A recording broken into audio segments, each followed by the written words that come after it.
네, 안녕하세요. 주식은 역시 기리기리세 기리십니다. 안녕하세요, 여러분들. 자, 오늘 또 증시는 이번 주에 발표되는 CPI를 쳐다보면서 눈치 보기를 나타내고 있습니다. 그렇다면 CPI 발표 전으로 어떤 흐름이 나타날지, 그리고 또 그 외로 다른 소식은 뭐가 있는지 빠르게 보도록 하겠습니다. 같이 공부하시죠. 렛츠 기릿! 첫 번째 소식입니다. 또 CPI. 작년부터 지금까지 미국의 물가를 나타내는 지표인 CPI. 이거를 우리가 진짜 거의 목숨 걸고 우리는 지켜보고 있는데요. 그런데 이제는 좀 지겹지 않냐라는 이야기도 슬슬 나올 것 같습니다. 하지만 이번에 진짜로 찐찐막으로 CPI를 신경 쓰는 게 아닐까라고 볼 수 있다고 하는데, 그 이유는 2주 전 이미 파월은 디스인플레이션 이러한 이야기를 했으며, 그렇게 이번에 만약에 잠잠해진 물가가 나타난다면은 앞으로 금리 추가 인상 걱정은 진짜로 안 해도 될 것 같습니다. 그렇다고 금리 하락이 급격하게 나타나거나 그런 건 아니지만 추가 상승까지는 걱정을 안 해도 된다는 거겠죠. 다만 불확실성이 아직까지 남아있다 보니까 증시는 조금 힘이 없는 모습을 나타내고 있는데, 화요일 저녁 당장 내일입니다. 내일 저녁 CPI 발표, 그거를 기다리면서 일단 오늘 내일은 눈치 보기를 해야 될 것 같습니다. 다음입니다. 오늘 가장 큰 소식 중 하나는 이거겠죠. 챗 GPT가 갤럭시에 탑재된다. 삼성전자의 노태문 사장이 동남아 언론사를 대상으로 한 갤럭시 S23 출시 기자 간담회에서 챗 GPT 기술을 모바일 장치에서 활용할 수 있는 방안을 고려 중이다, 이렇게 발언을 했다고 합니다. 게다가 챗 GPT 이것만 신경 쓰는 게 아니라 구글, MS, 아마존, 메타 등과 신기술 개발을 논의 중이다, 이런 말도 덧붙였다고 하는데, 그러니까 AI 시대에 발맞춰서 삼성도 움직이겠다는 걸 확인할 수 있죠. 그래서 우리가 이제 단순히 명령을 수행하는 빅스비가 아니라 이제는 아침마다 빅스비랑 대화를 하는 챗봇이랑 대화할 수 있는 그러한 휴대폰을 한 1년, 2년 안에는 만나볼 수 있을 것 같습니다. 그때가 되면은 꽤나 세상이 많이 바뀐다고 볼 수 있겠죠. 그래서 오늘 이 소식에 시장은 다시 뜨겁게 반응을 했습니다. 챗GPT 관련주가 지난주에 조금 쉬어가는 흐름을 나타내는데, 이번 주 시작하자마자 이러한 소식이 나오자 갑자기 미친듯이 급등하는 모습을 나타내고 있죠. 기존의 시장을 주도했던 코난 테크놀로지, 셀바스 AI 등 이러한 기업이 급등하는 흐름을 보여줬다고 합니다. 아마도 여러분들 이런 흐름이 나타날 거를 조금 예상하신 분도 계실 것 같습니다. 우리가 한 달 전쯤에 텐베거 가는 기업들을 한번 공부를 해봤었죠. 그 기업들의 특징은 이러한 호재 소식이 거의 매주 튀어나오는 그런 쪽에서 텐베거가 나온다는 거 우리가 확인을 해봤었습니다. 여러분들이 아시다시피 AI 같은 경우는 지금 이제 전 세계가 주목하고 있고 모든 빅테크 기업들이 뛰어든다는 그런 소식이 계속 나오고 있죠. 그렇기 때문에 지금 현재 가장 뜨거운 AI 관련 기업들은 텐베거가 될 가능성이 분명 존재하고 있다라고 말할 수 있습니다. 오늘처럼 갑자기 또 삼성전자에서 이런 얘기가 나오고, 그리고 또 다음 주 되면은 다른 곳에서 이야기가 나오거나, 혹시나 테슬라에서 이런 얘기가 나오거나, 저 기릿이 가장 기다리는 소식이죠. 챗GPT 4.0 여기에 관련된 소식이 나오거나 등등등 이러한 소식이 끊임없이 나올 거라고 우리가 충분히 예상을 해볼 수 있겠죠. 그런데 이런 것들이 100%라고 말하기는 당연히 어렵기 때문에 그냥 무조건 무지성 투자하자라고 말할 수는 없겠지만, 이번에 과연 어떻게 될지 한번 데이터를 쌓을 겸 공부를 해보시면 좋을 것 같습니다.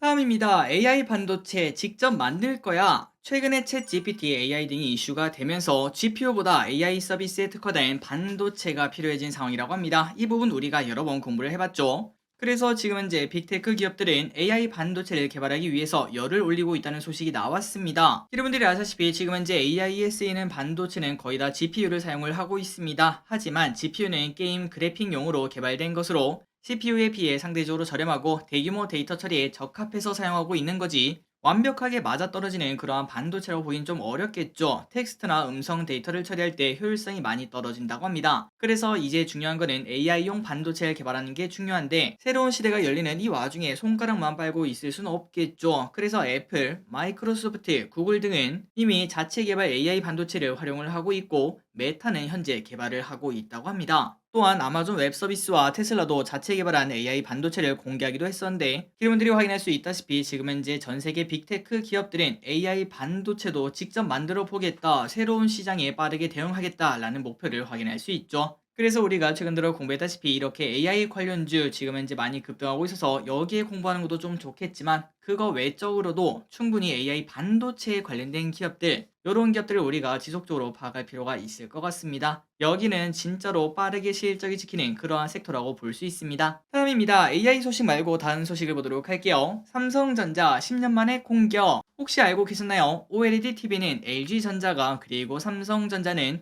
OLED를 만들지 않고 QLED TV를 만들고 있었습니다. 여기에 대해서 잘 모르면은 야, 근데 뭐 OLED나 QLED나 그냥 저만 하나 찍은 거랑 똑같네. 그래서 뭐 비슷한 거 아니야? 라고 착각하시는 분들도 많고, 오히려 QLED가 더 좋은 거 아니냐? 이렇게 얘기하시는 분들도 많으신데, 하지만 전문가들은 이를 두고 삼성전자의 기가 막힌 마케팅의 힘이다. 이렇게 말을 하고 있습니다. 사실 QLED는 LCD 기반이라서 OLED랑 아예 다른 기술이라고 볼 수 있고, 삼성전자는 기가 막히게 OLED에다가 이렇게 딱 짝대기 하나 큰 QLED를 만들면서 OLED를 이때까지 상대를 했다는 걸 확인할 수 있죠. 그런데 삼성은 이제는 뭐 힘에 붙인 건지 잘 모르겠지만 이번에 10년 만에 QLED 말고 OLED 대형 TV를 출시할 예정이라고 합니다. 그렇다면 갑자기 이때까지 안 하던 OLED 하는 이유가 뭔가 봤더니 현재 TV 불황이 매우 심각하다고 합니다. 그러다 보니까 조금 다양화를 통한 수익성 확보를 위해 OLED에 다시 또 진출한다는 걸 확인할 수 있고, 또한 패널 수율이 많이 높아졌다고 합니다. 삼성 디스플레이는 OLED에 관련된 수율을 작년에 90%까지 끌어올린 것으로 전해졌다고 하니까 이제는 OLED를 만들어도 자신 있다라는 그런 뉘앙스로도 우리가 파악할 수 있겠네요. 어쨌든 이제 삼성전자에서도 QLED 말고 OLED 대형 TV를 볼 수 있다고 합니다. 다음입니다. 정말 부럽습니다. 우리나라는 왜 없나? 마른 하늘에 리튬 벼락 인도. 요즘 기름들이 아시다시피 이제 차이나를 떠나서 다들 인도로 가는 그런 흐름이 나타나고 있는데, 그런데 그 인도에서 대규모 리튬이 발견이 되었다고 합니다. 진짜 이런 걸 보면은 야, 될 놈들이구나 라는 이야기가 나올 것 같죠. 심지어 추정 매장량을 볼 때 세계 2위의 규모라고 하니까 인도는 노났다라고도 말할 수 있겠네요. 자, 리튬 같은 거는 기름분들이 아시다시피 전기차, 휴대폰, 노트북 등에 들어가는 배터리의 핵심 소재입니다. 이에 대해서 JP모건은 글로벌 전기차의 급격한 성장으로 내년부터는 리튬의 공급 부족이 발생, 말 그대로 리튬 가격이 급등할 수밖에 없다는 거겠죠. 하지만 또 이 와중에 인도에서는 땅에서 리튬이 또 솟아올랐다고 하니까 인도 입장에서는 지금 한박 웃음을 빵긋빵긋 짓고 있을 것 같습니다. 확인된 리튬만 하더라도 590만 톤이 된다고 하며, 이 리튬을 전부 다 사용한다면 거의 600조 가량의 가치에 이른다고 하니까 대단하다고 볼 수 있겠죠. 참고로 인도가 이게 2등이라고 하는데, 그럼 1등은 어딘가 봤더니 칠레로 920만 톤이 매장이 되어 있다고 합니다. 다음입니다. 1000만원대 여행 상품.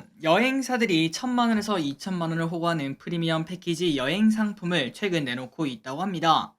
그런데 우리가 알기로는 지금 뭐 경기 침체 때문에 사람들이 돈이 있나라는 생각을 해볼 수 있는데요. 오히려 그 와중에 패키지 여행은 가성비다 이러한 공식을 깨고 있는 걸 확인할 수 있죠. 그래서 이렇게 비싼 거는 뭐가 좋냐? 당연히 뭐 모든 게 다 좋을 겁니다. 최소 인원이 적거나 아예 없고, 현지 일정 조정도 유연하게 가능하고, 5성급 호텔, 비즈니스 항공, 전담 가이드, 게다가 뭐 대중교통을 타는 게 아니라 차량이 포함된 프리미엄 여행, 이런 것들이 전부 다 포함이 되어 있다고 하니까 당연히 비쌀 수밖에 없겠죠. 게다가 프라이빗 크루즈 체험을 제공을 하거나 샤갈과 피카소 작품 아래서 식사를 하는, 이거는 뭐 꼭 해봐야 되는 건 아니겠지만 그래도 색다른 경험일 것 같습니다. 뭔가 영화 속에 사는 그런 기분이 들 것 같긴 해요. 어쨌든 이러한 레스토랑을 방문하는 등의 럭셔리한 상품들이 잇따라 나오고 있는데, 그렇다면은 지금 경기 침체 걱정 이런 와중에 이렇게 하는 이유가 뭔가? 바로 양극화 때문에 그렇습니다. 지난주 금요일날 우리가 관련 소식을 봤었죠. 최근 들어 도시락이, 그러니까 편의점 도시락이 불티나게 팔리는 그 와중에 한 끼에 10만원 후반대 20만원이 넘는 그러한 호텔 뷔페도 예약하기가 어려울 정도로 그 정도로 불티나게 팔리고 있다고 합니다. 그런 식으로 양극화가 나타나는 것처럼 여행업계도 그러한 양극화를 노리고 비싼 제품도 이렇게 과감하게 내놓는다는 소리겠죠. 가면 갈수록 이러한 양극화는 조금 더 심해지고 사회적 문제가 될 수 있겠죠. 그런데 우리는 거기에 가만히 순응하는 게 아니라 주식 투자를 하지 않겠습니까? 빠르게 저 위로 올라가기 위해서 열심히 공부하고 또 열심히 수익을 내시기를 진심으로 바라겠습니다. 저 길이 또 열심히 하도록 할게요.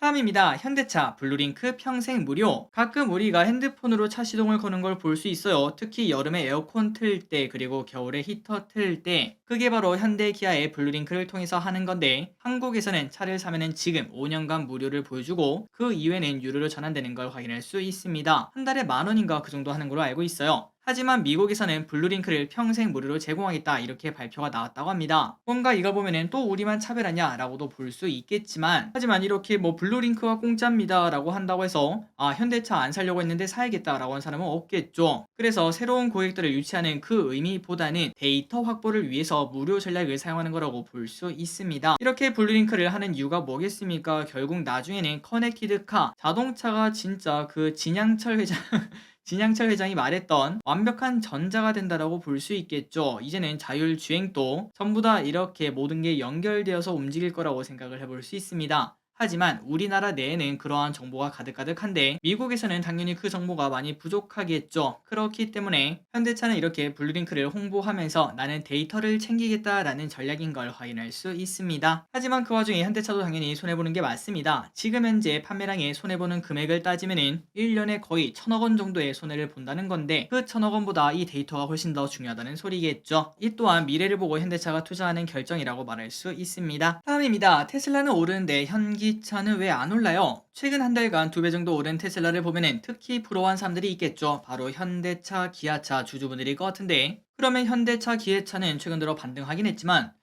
이거 한 10% 조금 오르는 거 이거는 많이 배고픕니다. 코스피가 그 정도 올랐기 때문에 큰 흐름이 나타나지 않았다고 볼 수 있겠죠. 그렇다면 현기차는 왜 이렇게 약했나? 일단 대표적인 이유는 테슬라가 치킨 게임에 뛰어들면서 테슬라의 시장 지배력이 확장될 것이다 이렇게 생각한 사람들이 많아졌습니다. 그래서 테슬라는 거기에 대한 기대감을 가지고 쭉 올랐는데 하지만 또 그 반대로 생각하자면 현기차는 파이를 뺏긴다고 볼 수 있겠죠. 그래서 현기차는 지금 현재 가만히 있으면 매출 하락에 시달릴 수밖에 없고 경쟁을 위해서 가격 하락에 동참을 한다면 수익률이 하락할 수밖에 없습니다. 그렇다고 브랜드 파워가 테슬라처럼 그렇게 빵빵한 것도 아니니까 현재 진퇴양난에 빠져 있다라고 충분히 평가를 내릴 수 있습니다. 그래서 지금은 좀 힘든 시간을 보내고 있고 그리고 앞으로의 현기차 전망은 일단 IRA 개정으로 인한 기대감을 가져볼 수 있으며 24년부터는 미국에서 신공장이 돌아가지 않겠습니까? 그때부터는 충분히 긍정적이다. 새로운 시대를 향해 가는 현기차를 볼 수 있다라는 이야기를 할 수 있지만 하지만 일단은 지금 당장 시간은 좀 필요하지 않겠나라는 평가도 나온다고 합니다. 다음입니다. 놀이공원이 비싸요. 놀이공원 가면은 4인 가족 입장료만 27만원 시대가 열렸습니다. 그 말인즉슨 이제 에버랜드 가면은 무려 인당 6만원 넘는 그 정도 요금을 내야 된다는 건데요.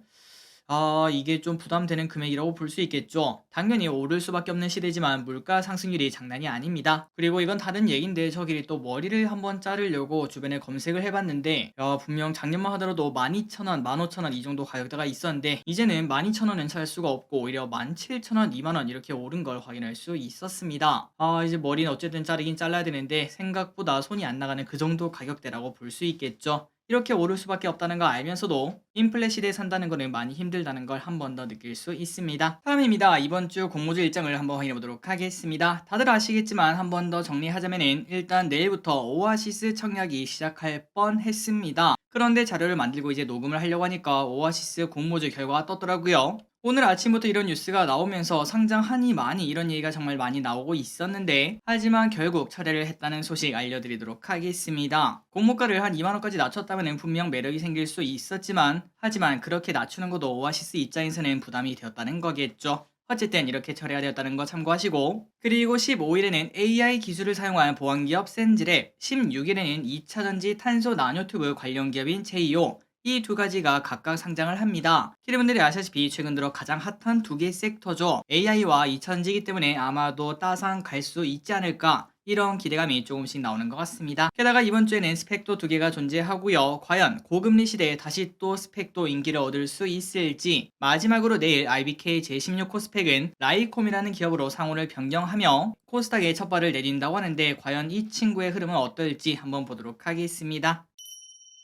다음입니다. 이제 건설업계를 조금 관심있게 봐야 될 것 같습니다. PF 다시 위기. 울산 주상 복합 사업을 중도 포기한 대우건설 사태가 PF 시장에 다시 찬물을 끼얹었다고 합니다. 레고랜드 이후 진정되고 있던 시장은 또다시 산업 중단 사례가 터지면서 특히 일군 건설사인 대우건설이 이렇게 포기를 하면서 다시 또 얼어붙는 모습을 현재 나타내고 있습니다. 그나저나 대우건설은 왜 이렇게 포기를 했나 봤더니 이 사업을 만약에 끝까지 진행을 했다면 지금 포기하면서 받는 그 손해 있잖아요. 그 손해의 2배에서 3배 정도가 더 커질 수 있기 때문에 어쩔 수 없이 손절을 쳤다고 이렇게 밝혔다고 합니다. 어쨌든 이런 일이 있었고 그리고 계속 보자면은 지난해 하반기부터는 선순이나 일군 시공사 책임 준공 물량만 받겠다는 것들이 대부분이었는데 이제는 대우건설도 이랬기 때문에 이조차도 쉽지 않다는 걸 확인할 수 있고 특히 대구, 경북 제가 사는 곳이죠. 여기에 자금 조달은 틀어막히는 상황이라서 매우 안 좋다고 합니다. 그래서 부동산 경기 악화, 자금 조달 문제 등 공사가 지연되거나 중단되는 사업장이 지금 도 적지 않은데 앞으로는 더 늘어날 것을 충분히 예상을 해볼 수 있다고 합니다. 건설업계가 조금 찬물이 끼얹어질 수 있다는 거겠죠. 다음입니다. 카카오 기업을 보도록 하겠습니다. 오늘 카카오의 목표가를 올린 리포트가 많았죠. 그 와중에 주가가 조금 크게 하락해서 오늘 4.5%나 하락해서 좀 당황스럽지만 이는 금리 인상 걱정 때문에 단기적인 조정일 수 있다라고 볼 수 있습니다. CPI만 잡힌다면 다시 또 상승할 수 있겠죠. 그렇다면 카카오 어떤 리포트인가 봤더니 DS투자증권은 목표가를 8만원으로 올리며 올해 양호한 성장세를 기대를 한다고 합니다. 그리고 챗GPT에 관련된 투자와 카카오의 M&A는 투자 심리에 긍정적으로 작용할 것이며 또한 SM과의 협력도 기대가 되는 부분이다. 이렇게 언급을 하면서 목표가를 8만원 제시를 했다고 하니까 참고하시면 될 것 같습니다. 다음으로 하이브를 보도록 하겠습니다. 10만원에서 20만원까지 쭉쭉쭉 올라가다가 이틀 연속 조금 하락하는 모습을 나타냈네요.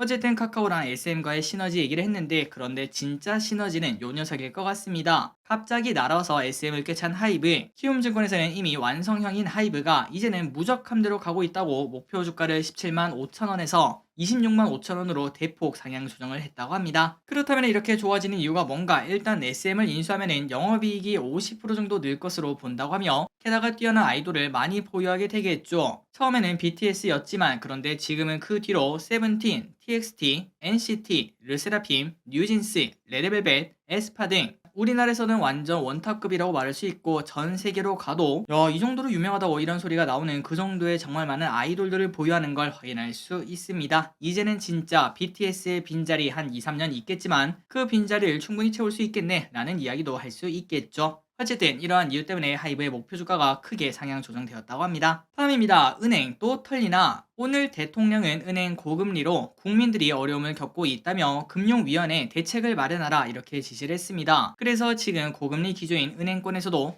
또 어떤 대책이 마련되지 않겠나, 결국은 금리가 조금 더 낮아지지 않겠나 라는 예상을 해볼 수 있겠네요. 그래서 이런 부분 때문에 은행에 관련된 기업 그리고 한국전력 이런 기업들은 정부의 입김이 많이 들어가기 때문에 우리가 장기 투자하기는 조금 어렵지 않나 라는 생각도 이어서 해볼 수 있습니다. 어쨌든 앞으로 금리가 조금 더 낮아질 것을 예상을 해볼 수 있다고 하네요. 다음입니다. JP모건 경기 침체 온다. JP모건은 이렇게 말했습니다. 최근 발표된 미국의 경제지표 왜곡 가능성이 존재하기 때문에 향후 2년 안에 침체 국면에 진입한다 라고 예측을 했다고 한데요. 그 이유가 뭔가? 일단 2007년 이후 최고치에 육박한 기준금리가 나타났는데 그리고 그것 때문에 실제 경제도 그렇게 좋지 않은 상황인데 지표만큼은 이 상황을 제대로 반영하고 있지 않다 이렇게 말했습니다. 그러니까 지금 뭔가 착시, 왜곡이 있다는 거겠죠. 그리고 JP모건의 예상으로는 연준 또 이 부분을 알고 있기에 여기에 대비하기 위해서 금리 인하를 곧 검토할 것이다 이렇게 말했으며 개인적으로 저 길이 또 침체 때문에 증시가 빠질 것이라고 생각을 하고 있습니다. 다만 여기서 가장 중요한 거는 그 깊이와 그 다음에 그 타이밍을 우리가 알 수 없기 때문에 지금부터 지레 겁먹고 이거 주식을 다 팔고 기다리면은 최근 들어 증시가 좀 좋지 않겠습니까? 그리고 또 좋은 섹터들이 있는데 그 섹터들이 오를 동안 손가락만 빨고 있을 수밖에 없겠죠. 그래서 우리는 이러한 깊이 그 다음에 타이밍을 절대 예측하기가 어렵기 때문에 현금 비중을 조금씩 조절하면서 이제 증시가 조금 더 오르면 오를수록 예를 들어 뭐 2600이면은 10%, 2700이면은 30%, 혹시나 2800까지 간다면은 40%에서 50%이 정도로 현금 비중을 늘리면서 거기에 대응을 하는 게 어떻겠나라고 말할 수 있습니다. 어쨌든 JP모건은 경기 침체에 온다라고 예상을 하고 있습니다. 마지막 소식입니다. 전 세계 전기차 1000만대 시대. 작년에 어느덧 전기차가 1000만대를 돌파를 했다고 하는데요. 다만 순수 전기차만 팔린 게 아니라 플러그인 하이브리드도 포함을 했다고 합니다. 그렇다면 가장 많이 팔린 전기차는 어딜까요? 뭐 당연히 테슬라겠지 라고 하시겠지만 그런데 테슬라가 아니라 바로 BYD였습니다. 야, 이래서 중국 하는구나 라는 이야기가 나오죠. 중국 시장의 크기가 우리가 엄청나다는 걸 한 번 더 느낄 수 있네요. 그래서 BYD는 작년에 187만 대를 팔았고 그리고 2등은 바로 테슬라로 131만 대, 3등은 어딜까요? 또 중국입니다. 상하이 자동차가 97만 대로 BYD와 상하이 자동차를 합치면 거의 테슬라의 2배 넘는 걸 확인할 수 있습니다. 그렇다면 4등은 어딘가? 폭스바겐. 그리고 5등은 또 지리 자동차 중국차죠. 그렇다면 현대 기아 어디냐? 바로 6등이라고 합니다. 51만 대로 6등이라고 하니까 조금은 아쉬운 결과지만 그 와중에도 선방했다라는 평가도 내릴 수 있겠죠. 다만 이 와중에 수소차 같은 경우는 4년 연속 현대차가 1등을 차지하고 있다고 합니다. 자, 오늘의 공부 여기까지 끝났습니다. 항상 이렇게 같이 공부해서 진심으로 감사합니다. 지금까지 기리셨습니다. 빠이요.